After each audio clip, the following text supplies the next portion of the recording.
துணை குரு அடி போற்றி. நேயர்கள் ஜோதிட அன்பர்கள் அனைவருக்கும் அன்பான வணக்கங்கள். நான் உங்கள் வாழ்க வளமுடன் ஜோதிடர் ஸ்ரீ குரு சுந்தர வடிவேல். இப்போ பார்த்தீங்கன்னா 2025 செப்டம்பர் மாத பலாபலன்கள் ஒவ்வொரு ராசிக்கும் எப்படி இருக்கும், என்ன செய்யலாம், என்ன செய்யக்கூடாது, என்ன விதமான வழிபாடுகள் உகந்ததாக இருக்கும், நட்சத்திர பலன்கள் எப்படி இருக்குது அப்படிங்கிறதை பற்றி முழுமையாக நம்ம விரிவாக ஒவ்வொரு ராசிக்கும் நம்ம பார்க்க இருக்கிறோம். இந்த செப்டம்பர் மாதத்தோட நிறைய விஷயங்கள் நடக்க இருக்குது. அது என்ன அப்படின்னு பார்த்தீங்கன்னா 4 கிரகங்களின் பெயர்ச்சி இருக்கக்கூடிய மாதம் அப்படின்னா அந்த செப்டம்பர் மாதம் தான். பார்த்தீங்கன்னா தொடர்ச்சியாக 13ஆம் தேதி செவ்வாய் பகவான் பயிற்சி ஆகிறார், செப்டம்பர் 13. செப்டம்பர் 14 அப்படிங்கிறது சுக்கிரன் பயிற்சி ஆகிறார்.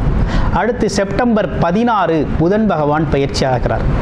அடுத்து செப்டம்பர் 17 சூரியனும் பார்த்தீங்கன்னா அடுத்த ராசிக்கு பயணம் போகிறார். அப்போ இந்த காலகட்டத்தில் பல்வேறு விதமான மாற்றங்கள், கிரகத்தின் மாற்றம் எப்படி நடக்குது அப்படிங்கிறத பொறுத்து ஒவ்வொரு ராசிக்கும் பல்வேறு விதமான மாற்றங்களை முன்னேற்றங்களையும் எதிர்பார்க்கக்கூடிய மாதமாக இந்த மாதம் அப்படிங்கிறது அமைஞ்சிருக்குது.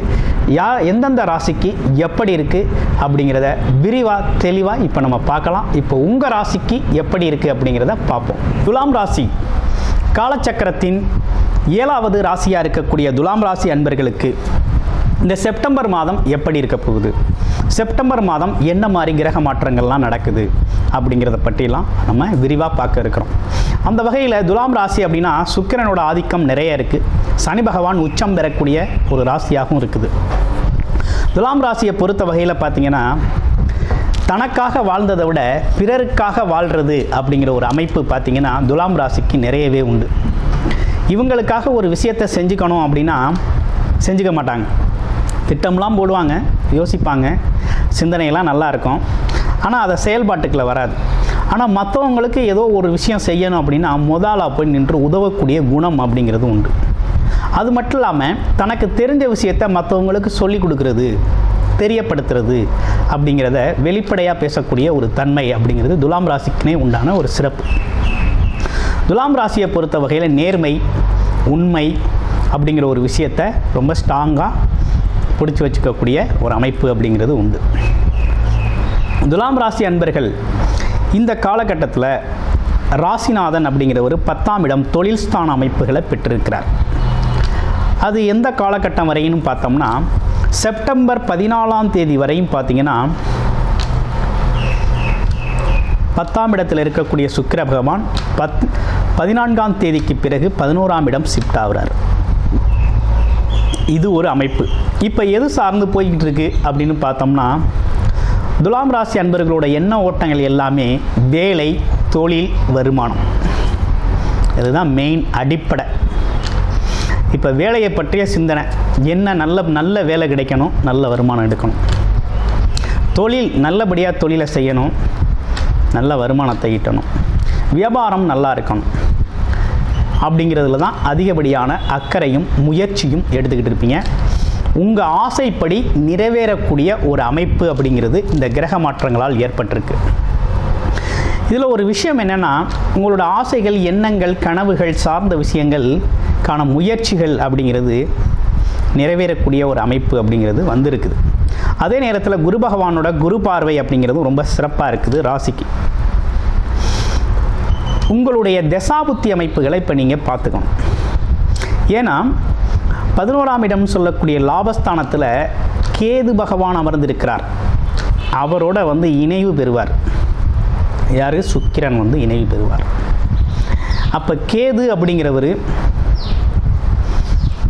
உங்களுடைய பிறப்பு ஜாதகத்தில் கேது தசையோ கேது புத்தியோ நடக்குதா அப்படிங்கிறத பார்த்துக்கணும். ஏன்னா 11ஆம் இடங்கிறது ஆசைகள், எண்ணங்கள், கனவுகள், நீண்ட நெடுநாள் முயற்சி செஞ்ச விஷயங்கள், எதிர்பாராத மாற்றங்கள், திருப்பங்கள் நடக்கக்கூடிய ஒரு இடம், ஒரு அமைப்பு, லாபம் கிடைக்கக்கூடிய அமைப்பு. ஒன்லி லாபஸ்தானம். லாபஸ்தானத்தில் கேது பகவான் அமர்ந்து ராசிநாதன் அங்கே போய் அமர்றாரு அப்படின்னா என்ன ஆகும்? கொஞ்சம் உழைப்புக்கான ஊதியம், அந்தஸ்து, கௌரவம், ஆசைகள், எண்ணங்கள் நிறைவேறதில் கொஞ்சம் தடை தாமதங்களை ஏற்படுத்துவார். ஏற்படுத்தக்கூடிய ஒரு அமைப்பு அப்படிங்கிறது இருக்குது. அதே 11ஆம் அதிபதியும் ஆட்சி பெற்று இருக்கக்கூடிய அமைப்பு அப்படிங்கிறது அதே காலகட்டத்தில் இருக்குது. அப்போ என்னென்னா கொஞ்சம் கவனமாக செயல்படணும். எப்போ அப்படின்னு பார்க்கணும். செப்டம்பர் மாதம் 14ஆம் தேதிக்கு பிறகு கொஞ்சம் கவனம், அவேர்னஸ் எடுத்துக்கணும், கூடுதல் கவனம் எடுத்துக்கணும். ஏன்னா கேது பகவான் லாபஸ்தானத்தில் இருக்கிறதுனால எடுத்துக்கணும். ஏன்னா சின்ன சின்ன தடங்கல்கள் வரக்கூடிய ஒரு அமைப்பு இருக்குது. பெண்கள் சம்மந்தப்பட்ட விஷயத்தில் கொஞ்சம் கவனமாக இருக்கணும். பணங்காசு கொடுக்கல் வாங்குகிற விஷயத்தில் கவனமாக இருக்கணும். அதே போல் நீங்கள் எதிர்பார்த்தது ஒன்று நடக்கிறது ஒன்றாக சில நேரங்களில் மாற்றங்களை ஏற்படுத்தும். இந்த கேது பகவானோட இணைவு ஏற்படுறதுனால இந்த விஷயங்கள் நடக்கும். அப்போ கொஞ்சம் கவனமாகத்தான் இந்த காலகட்டத்தை கையாளணும். எப்போ? செப்டம்பர் 14ஆம் தேதிக்கு பிறகு. அதுவரையும் தொழில் முயற்சிகள், வேலை முயற்சிகள் எல்லாமே நீங்கள் எதிர்பார்த்த மாதிரி நல்லபடியாக போய்கிட்டு இருக்கோம். அந்த காலகட்டத்தில் கொஞ்சம் கூடுதல் கவனம் எடுத்துக்கோங்க. மற்றபடி லாபம் அப்படிங்கிறது, உங்களுக்கான லாபம் அப்படிங்கிறது, தடை அப்படிங்கிறது உங்களோட பிறப்பு ஜாதகத்தில் நல்லா இருக்குது அப்படின்னா எந்த வித விஷயமும் இல்லை, துணிஞ்சு நீங்கள் செயல்படக்கூடிய அமைப்பு இருக்குது. என்ன ஆனாலும் குரு பகவானின் குரு பார்வை அம்சமாக இருக்குது. அதனால் இந்த காலகட்டம் நீங்கள் பயன்படுத்திக்க வேண்டிய காலகட்டம் தான். ஓகேங்களா? சின்ன சின்ன தடைகள், தாமதங்களை பார்த்து பின்னோக்கி போகாமல் கொஞ்சம் முன்னோக்கி போய் உங்களோட வேலை, தொழில், வருமானம் சார்ந்த விஷயத்தில் ஒரு முன்னேற்றத்தை அடையக்கூடிய காலகட்டம் இது. அடுத்து பார்த்தோம்னா குழந்தைகள் சம்மந்தப்பட்ட விஷயத்தில் கொஞ்சம் அவேர்னஸ் எடுத்துக்கங்க. அடுத்து உடல் ஆரோக்கியம் சம்மந்தப்பட்ட விஷயத்தில் கொஞ்சம் கூடுதல் கவனமும் தேவைப்படுது.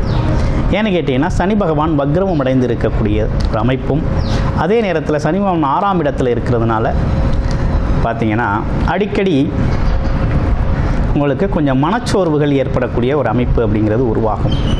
எல்லாம் இருந்து இல்லாது போகிற ஒரு ஃபீலிங் கூட, ஒரு தோற்றம், பிம்பம் ஏற்படும். அதனால் இந்த விஷயத்தில் கொஞ்சம் கவனமாக இருங்க. மற்றபடி உங்களுக்கு இந்த காலகட்டம் அப்படிங்கிறது ஒரு நல்ல காலகட்டம் தான். ஆமாம், வெளிநாடு, வெளியூர் பயணங்கள் ரொம்ப சிறப்பாக இருக்குது. அதே நேரத்தில் 7க்குடைய செவ்வாய் பகவானும் பார்த்திங்கன்னா செப்டம்பர் 13ஆம் தேதி உங்களுடைய ராசிக்கே வந்துடுவார். திருமணம் சார்ந்த விஷயங்கள் கைகூடும். அதே போல் கணவன் மனைவி ஒற்றுமை அதிகரிக்கும். நண்பர்கள், கூட்டாளிகள் சார்ந்த விஷயங்கள் அதிகரிக்கும். போட்டி பந்தயங்களில் ஜெயிப்பீங்க. ஆமாம், எதிரிகள் உங்கள் வசமாவார்கள், நீங்கள் சொல்கிறத கேட்பாங்க. அப்படிங்கிற மாதிரி பகை மறந்து பாராட்டக்கூடிய ஒரு தன்மை, இதெல்லாம் ஏற்படக்கூடிய ஒரு காலகட்டமாக இந்த காலகட்டம் இருக்குது. ஓகே, இப்படிப்பட்ட சூழ்நிலைகளோடு இருக்கக்கூடிய இந்த காலகட்டத்தில் பார்த்திங்கன்னா என்ன விதமான வழிபாடு கொஞ்சம் நல்லாயிருக்கும் அப்படிங்கிறத பார்க்கணும். விநாயகர் வழிபாடு, ஆஞ்சநேயர் வழிபாடு அப்படிங்கிறத தொடர்ச்சியாக செஞ்சுக்கிட்டு வாங்க. உங்கள் வாழ்க்கைக்கு ரொம்ப சிறப்பாக இந்த காலகட்டத்தை கடந்து போயிடலாம். மற்றபடி ரொம்ப நல்லா இருக்குமா அப்படின்னா துலாம் ராசியை பொறுத்தவரையில் சின்ன சின்ன குழப்பங்களோடு வாழ்க்கை நகரும். ஓகேங்களா? ஒரு பயத்தோடவே இருக்கிறது மாதிரி சில பேருக்கு இருக்கும். திடீர்னு வேலையை விட்டு தூக்கிடுவாங்களோ, வேலை இல்லாமல் போயிடுமோ, வருமானம் இல்லாமல் போயிடுமோ அப்படிங்கிற ஒரு பயம் இருக்குமே தவிர மற்றபடி நீங்கள் பயப்படுற அளவுக்கு இந்த காலகட்டம் அப்படி சூழ்நிலைகள் இல்லை. உடல் ஆரோக்கியத்தில் கண்டிப்பாக கூடுதல் கவனம் எடுத்துக்கணும். அடுத்து வெளிநாடு, வெளியூர் யோகங்கள்லாம் நல்லா இருக்குது. அதே போல் பிரயாணங்கள் மூலமாக நல்லா இருக்குது. தொழில் சார்ந்த அமைப்புகள் நல்லா இருக்குது. வியாபாரம் சார்ந்த விஷயங்கள்லையும் நீங்கள் முயற்சிகள் எடுக்கலாம், நல்லா இருக்குது. ஆமாம், அரசு காரியங்கள் கொஞ்சம் நீங்கள் ஒன்று எதிர்பார்த்து ஒரு முயற்சி எடுத்திருப்பீங்க, அங்கே நடக்கிறது ஒரு மாதிரியாக இருக்கும். அதனால் கொஞ்சம் தள்ளி போட்டு செய்கிறது அப்படிங்கிறது உங்களுக்கு நல்ல முன்னேற்றத்தை தரும். இவை அனைத்தும் கோச்சார ரீதியான கிரக மாற்றங்களால் ஏற்படக்கூடிய பலன்களாக இருக்குது. அப்போ உங்களுடைய பிறப்பு ஜாதகத்தில் எப்படி இருக்குது, என்ன தசாபுத்தி அமைப்புகள் ஓடுது, எது சாதகமான சூழ்நிலையை தருது, இதில் இருக்கக்கூடிய மாற்றங்களுக்கும் இதில் இருக்கக்கூடிய சங்கடங்கள் அந்த பிறப்பு ஜாதகத்தில் ஜாதக ரீதியாக எப்படி இருக்குது அப்படிங்கிறதெல்லாம் கம்பேர் பண்ணி பார்த்து இந்த காலகட்டத்தை நீங்கள் பயன்படுத்திக்கணும். அடுத்து பாருங்கள், உங்கள் ராசியில் இருக்கக்கூடிய நட்சத்திரங்கள். முதல் நட்சத்திரம் சித்திரை நட்சத்திரம் எப்படி இருக்க போகுது? சித்திரை நட்சத்திரம் திருமணம் சார்ந்த விஷயங்கள் கை கொடுக்கும், கூட்டுத் தொழில் சம்மந்தப்பட்ட விஷயங்கள் கை கொடுக்கும், வேலை வாய்ப்புகள் நல்லாயிருக்கும். அது மட்டும் இல்லாமல் பாருங்கள், வருமானம் சார்ந்த விஷயங்கள் நல்லாயிருக்கும், தன்னம்பிக்கை தைரியம் வளரும். ஆமாம், வரன் தேடி வரக்கூடிய ஒரு அமைப்பு அப்படிங்கிறது இருக்குது. கணவன் மனைவி ஒற்றுமைகள் அதிகரிக்கக்கூடிய ஒரு அமைப்பு இருக்குது. விரிசல் இருந்தால் ஒற்றுமை அதிகரிக்கும் அப்படிங்கிற ஒரு அமைப்பெல்லாம் நல்லா இருக்குது. இளைய சகோதர உறவுகள் உங்களுக்கு உதவி செய்வாங்க. அவங்களோட நட்புறவு பாராட்டக்கூடிய ஒரு நல்ல நிலை உருவாகும். அடுத்து பாருங்கள், சுவாதி நட்சத்திரம். சுவாதி நட்சத்திரத்துக்கு எப்படி இருக்குது? குழந்தைகளோட உடல் ஆரோக்கியம் குறித்து கொஞ்சம் கவலைப்படுவீங்க. உடல் ஆரோக்கியம் மேம்படுறதுக்கான முயற்சிகள் எடுப்பீங்க. குழந்தைகளோட பள்ளி கல்வி சார்ந்த விஷயங்கள், ஆமாம், இதெல்லாம் கொஞ்சம் கூடுதல் கவனம் எடுக்க வேண்டிய நிலை அப்படிங்கிறது இருக்குது. அடிக்கடி நீங்கள் பார்த்தீங்கன்னா துர்க்கை அம்மன் வழிபாடு பண்ணிக்கிறது ரொம்ப நல்லது.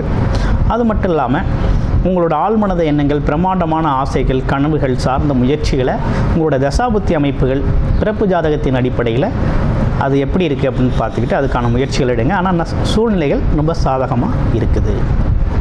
அடுத்து பாருங்கள், விசாக நட்சத்திரம்.